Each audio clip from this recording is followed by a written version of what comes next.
This program is made possible by the First National Bank of Maryland, with additional funding by the Maryland Humanities Council.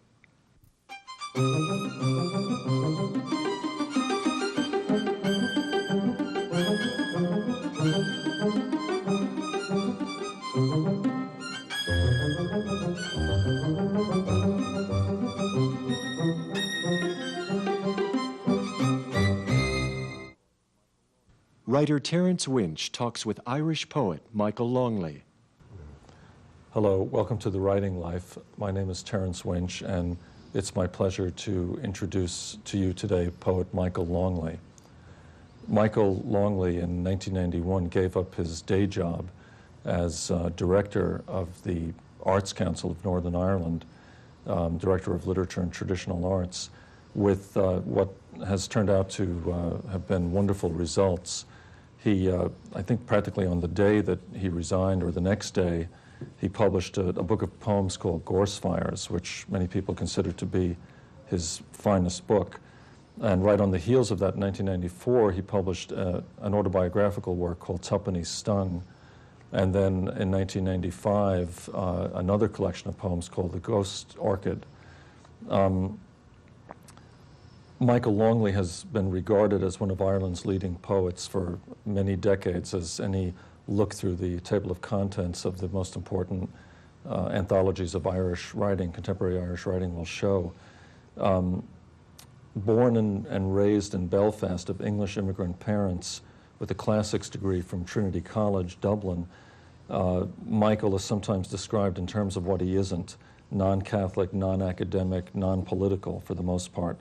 But the aptest description of him, I think, is that he's a wonderful and accomplished poet. Michael, you said in the Southern Review not too long ago, "I hate the notion that there are degrees of Irishness." And I wonder if you could say a little bit about what you meant by that. Well, my own mother and father came from London to live in Belfast in 1927.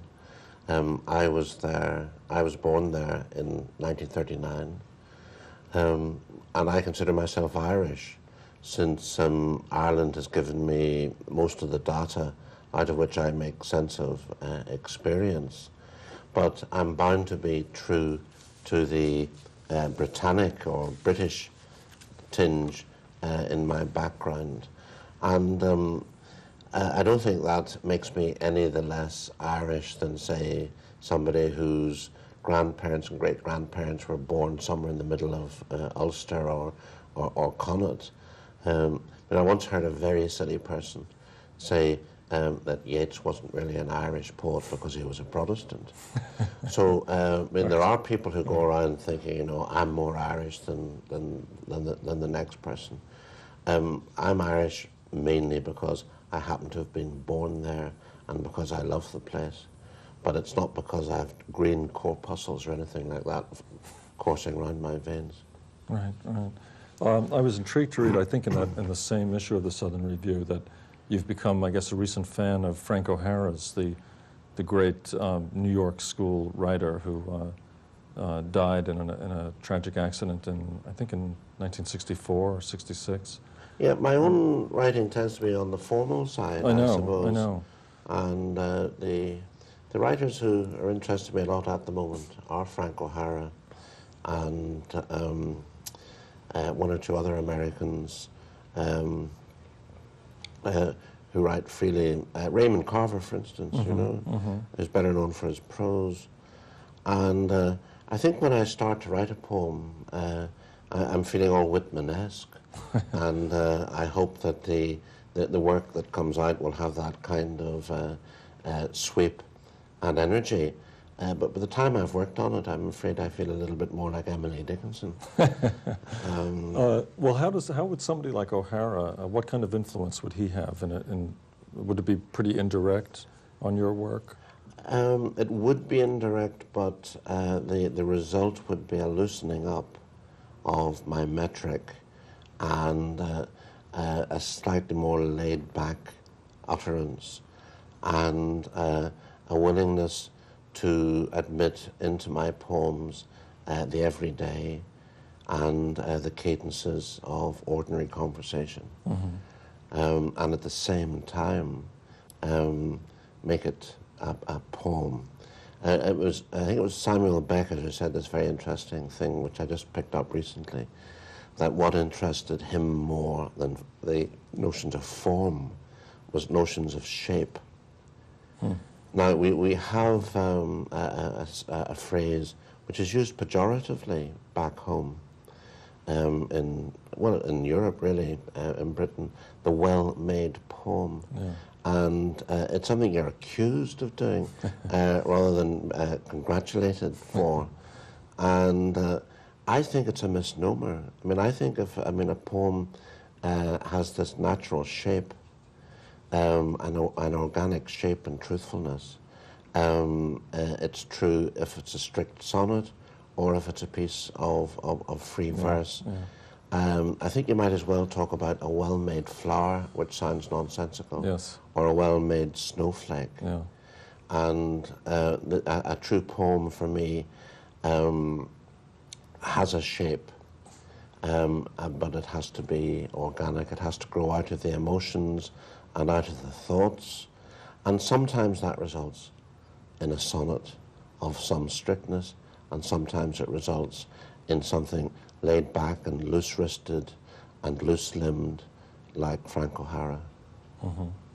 I was, along those lines, I was reading something somewhere recently, I can't remember by whom, but the writer was comparing the writing of a poem to taking a trip, with one kind of poem being analogous to mapping out your trip very carefully and knowing your destination and your schedule and all of that, and the other kind of poem being analogous to just getting in the car and taking off, and when you got to where you were going, you would know it.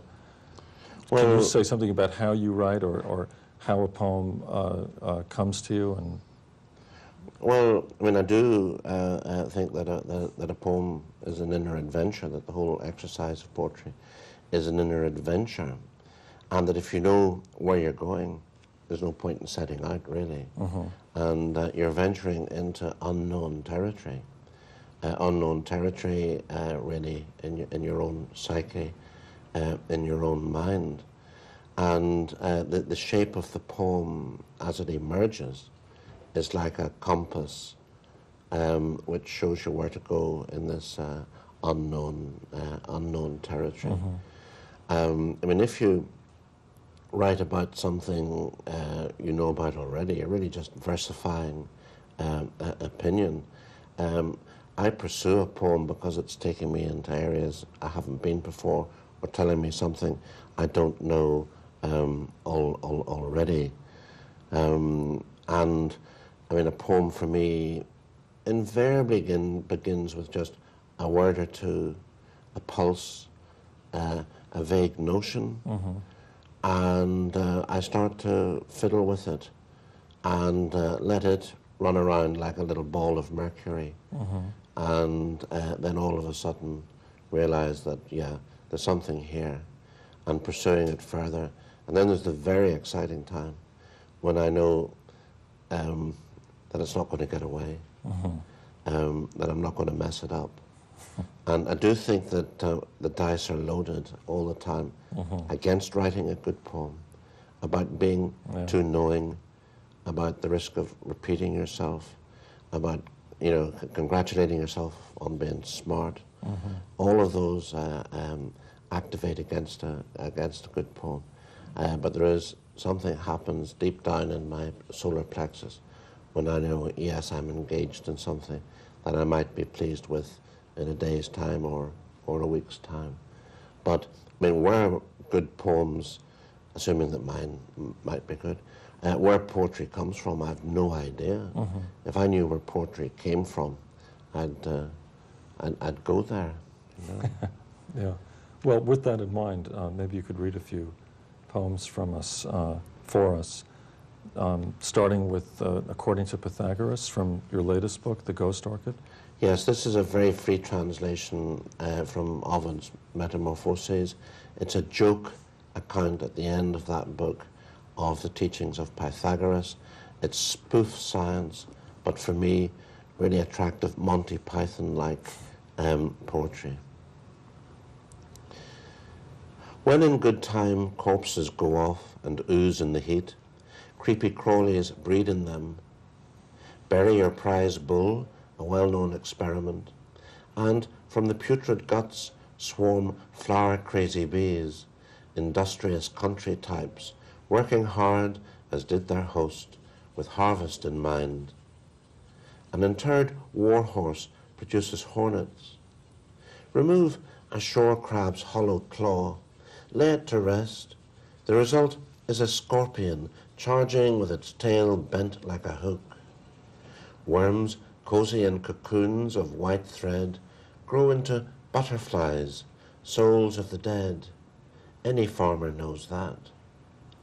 Germs in mud generate green frogs. Legless at first, they soon sprout swimming and jumping equipment. A she-bear's cub is a lump of meat whose stumpy non-legs she licks into shape in her own image. The honeybee's larvae, hatched in those waxy hexagons, only get feet and wings later on. That's obvious. Think of peacocks, eagles, doves, the bird family as a whole, all starting inside eggs. Hard to believe. There's a theory that in the grave the backbone rots away and the spinal cord turns into a snake. The fundamental interconnectedness of all things is incredible enough. But did you know that hyenas change sex? The female mounted by a male just minutes before becomes a male herself. Then there's the chameleon that feeds off wind and air and takes the colour of whatever it's standing on. Air transforms lynx's urine into stones and hardens coral, that softly swaying underwater plant. I could go on and on with these scientific facts. If it wasn't so late, I'd tell you a whole lot more. That's terrific. I wonder if you could read a couple more from that book. I was thinking in particular of A Gift of Boxes. Yes, that's one of the things that mattered most to me was visiting Japan in the last, one of the things that mattered most to me in the last 10 years. And this is written out of my experience of Japanese art. Was that written while you were there, or later? No, in retrospect. Mm-hmm. I was so busy getting lost in Japan, I didn't have time to write any poems. A Gift of Boxes. Rice grains between my chopsticks remind you of a flower.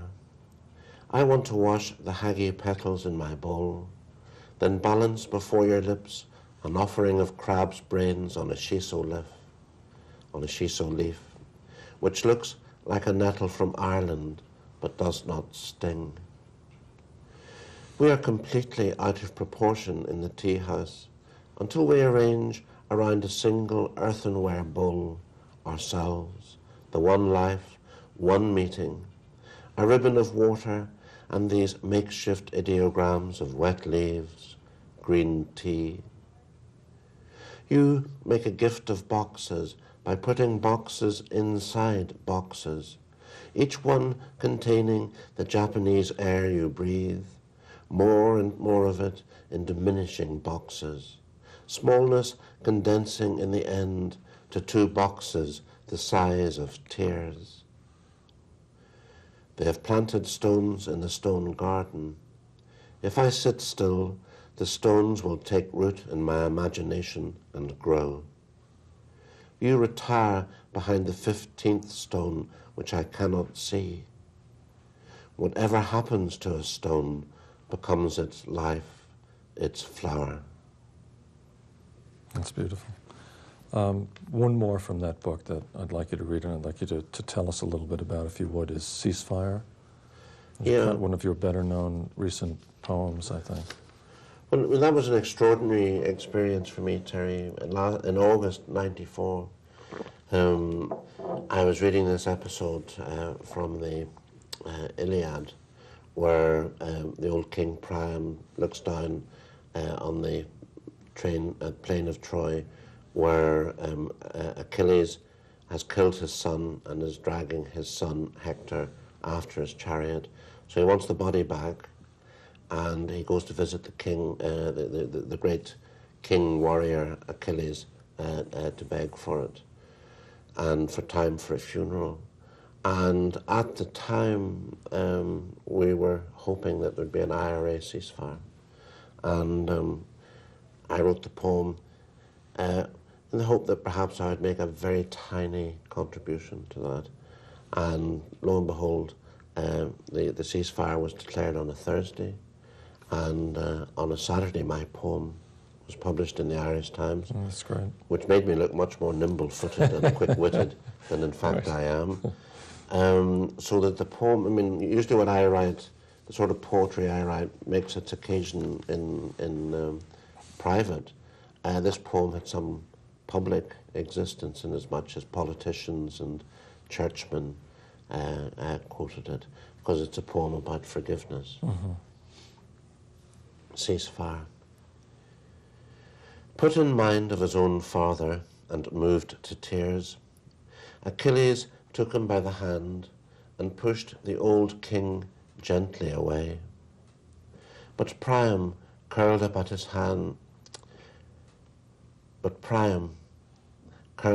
feet and wept with him until their sadness filled the building. Taking Hector's corpse into his own hands, Achilles made sure it was washed, and, for the old king's sake, laid out in uniform, ready for Priam to carry, wrapped like a present, home to Troy at daybreak. When they had eaten together, it pleased them both to stare at each other's beauty as lovers might.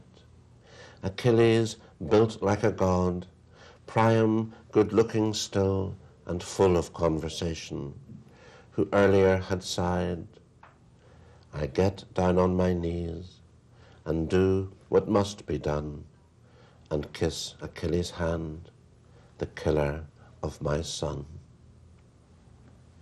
That's a nice poem. I mentioned earlier Tapani stung, and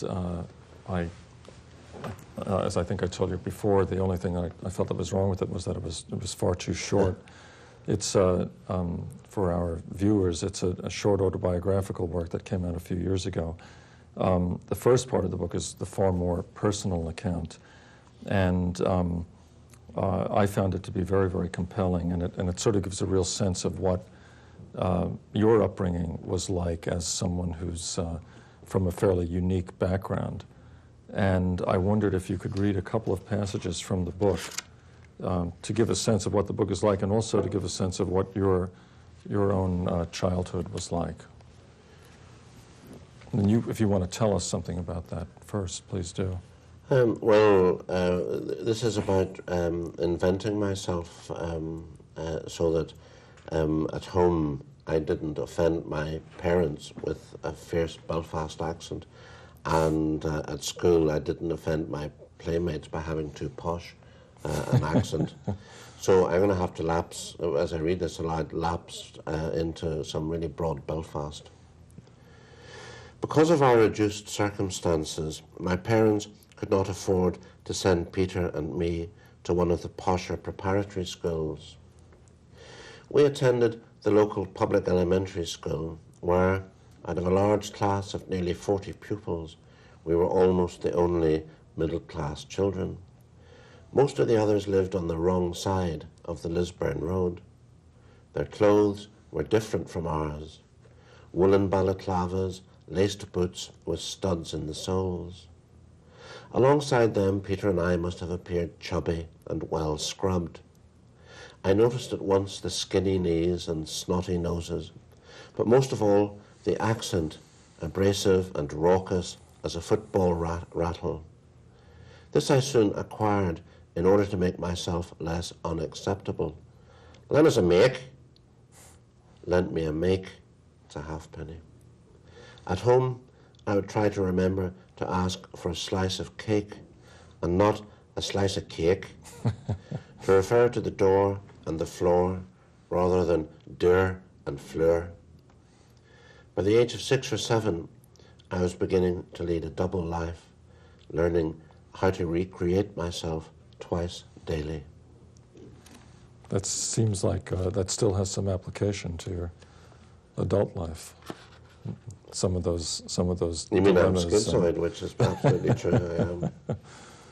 In some of the recent poems, to employ Ulster dialect, which seems to me an extraordinary rich colour to be able to add to my palette. Absolutely.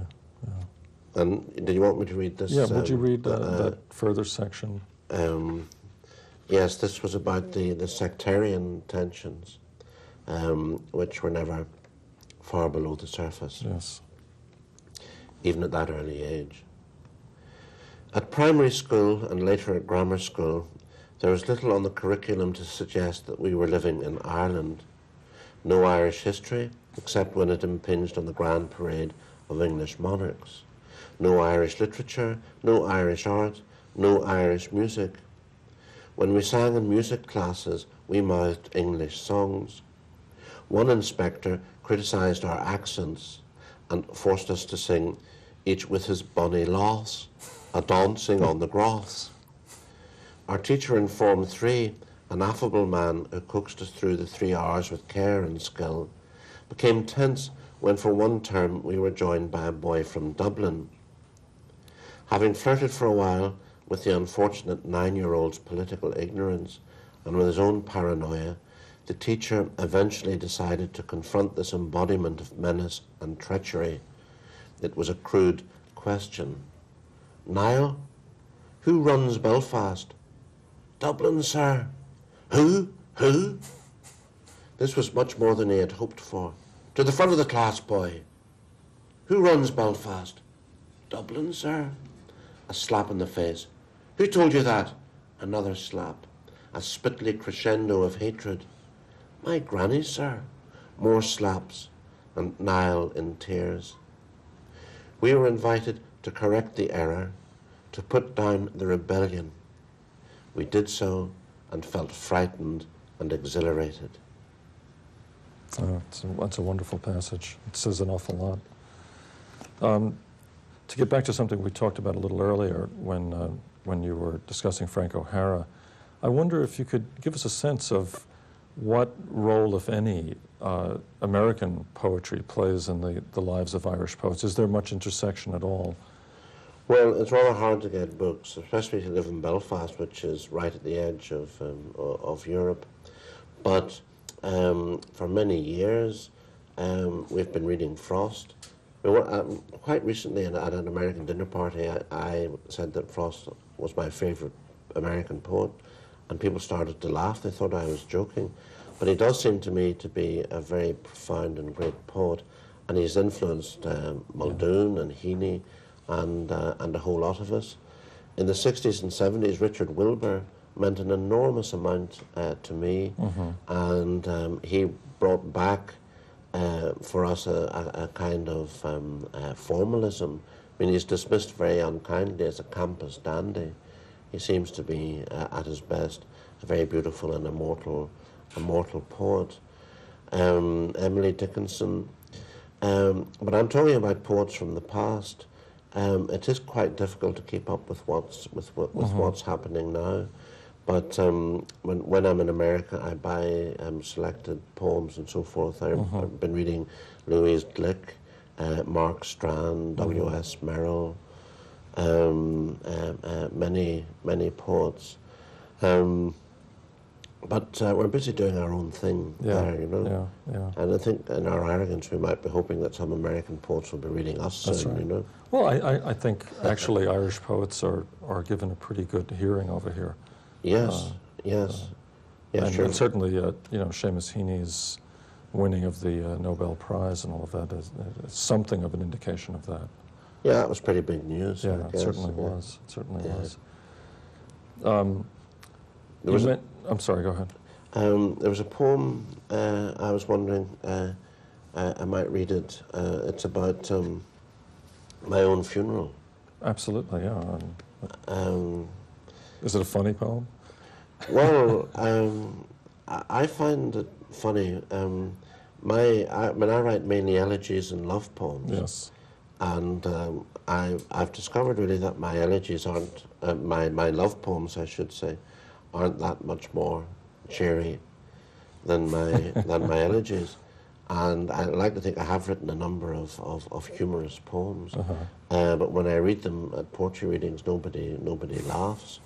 And when I read this one, I mean, because it's about my own funeral, people respectfully don't laugh. But it's meant to be a bit of a joke poem. And it's set in a little town in the west of Ireland. And it's a celebration of the small market town, which is such a feature of the Irish country. It's called Detour. I want my funeral to include this detour down the single street of a small market town. On either side of the procession, such names as Philbin, O'Malley, McNamara, Keane. A reverent pause to let a herd of milkers pass will bring me face to face with grubby parsnips, cauliflowers that glitter after a sun shower, then hayrakes, broom handles, gas cylinders. Reflected in the slow sequence of shop windows, I shall be part of the action when his wife, draining the potatoes into a steamy sink, calls to the butcher to get ready for dinner, and the publican descends to change a barrel. From behind the one locked door for miles around, I shall prolong a detailed conversation with the man in the concrete telephone kiosk about where my funeral might be going next. That's a wonderful poem. That's from Ceasefire, Yeah. the book that came out just when you left your job as head of the Arts Council. We're starting to get towards the end of the program here, and it's Valentine's Day, as you and I both know, and we wanted to have you read at least one more poem. And again, this is from Ghost Orchid, the new book, and it's a poem called The Scissors Ceremony. Oh, yes. And we'd love to hear that as our final poem. And if Yeah. you want to say something about this, too, go ahead. Yes, it's about love in age, in old age. I mean, I regard myself as middle-aged.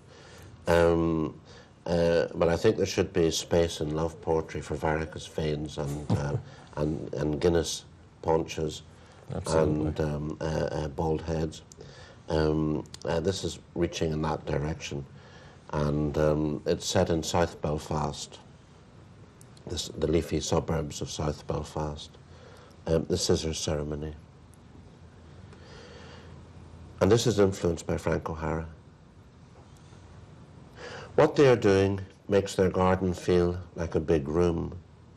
I spy on them through the hedge, through 100 keyholes. He sits in a deck chair. She leans over him from behind as though he were a little boy and clips his fingernails into the newspaper he balances between his knees. Her white hair tickles his white hair. Her breath at his ear might be correcting his sums, disclosing the facts of life, recalling the other warm cheeks that have hesitated there. He is not demented, or lazy, or incapacitated. No, it is just that she enjoys clipping his fingernails and scattering them like seeds out of a rattly packet. Are they growing younger as I walk the length of the hedge? Look, the scissor ceremony is a way of making love. Michael, thank you very much. And thank you all for joining us on The Writing Life. Thank you. Thank you. Yeah, that's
The Writing Life is a production of the Howard County Poetry and Literature Society, all rights reserved.